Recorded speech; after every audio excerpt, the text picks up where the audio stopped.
Ce n'est pas une surprise.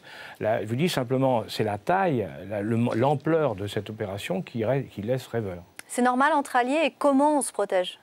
Alors, ce n'est pas du tout normal entre alliés. Normalement, les alliés, on doit être alliés, c'est-à-dire qu'on ne s'espionne pas. Enfin, ça, c'est la théorie. Dans la pratique, il y a toujours des tentations de l'un ou de l'autre d'en savoir plus sur l'autre. Mais là, le problème, et on l'a vu ce matin quand le ministre des Affaires étrangères a convoqué l'ambassadeur des États-Unis, bon, c'est pour lui dire c'est inacceptable, comme avait fait Vilma Roussel, qui a découvert ça avant nous au Brésil, ou Angela Merkel en Allemagne. Ils ont tous dit c'est inacceptable. La question, c'est d'accord, c'est inacceptable, et après? Ben après, ils vont continuer. C'est-à-dire qu'il n'y a aucun moyen aujourd'hui pour que la France, comme l'Allemagne ou le Brésil, puisse se protéger de cet espionnage? Ben, il ne peut y avoir qu'un accord passé avec les Américains, et jusqu'à maintenant, il n'en a jamais été question dans toutes les discussions qu'ils ont pu avoir d'un côté ou d'un autre, et les déclarations des deux parties. Alors c'est une question sensible, mais est-ce que la France fait la même chose ?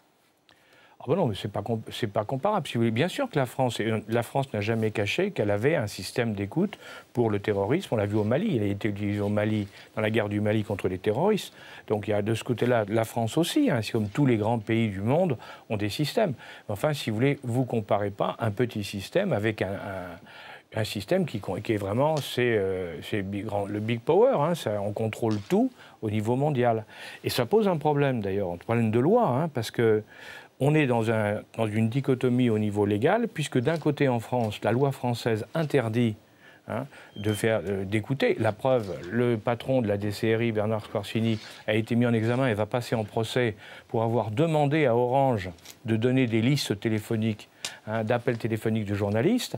Et à côté de ça, vous avez les Américains qui écoutent tous les journalistes sans aucun problème et qui ne seront jamais condamnés puisque ça ne nous concerne pas. On voit bien que là, il y a un problème de fond.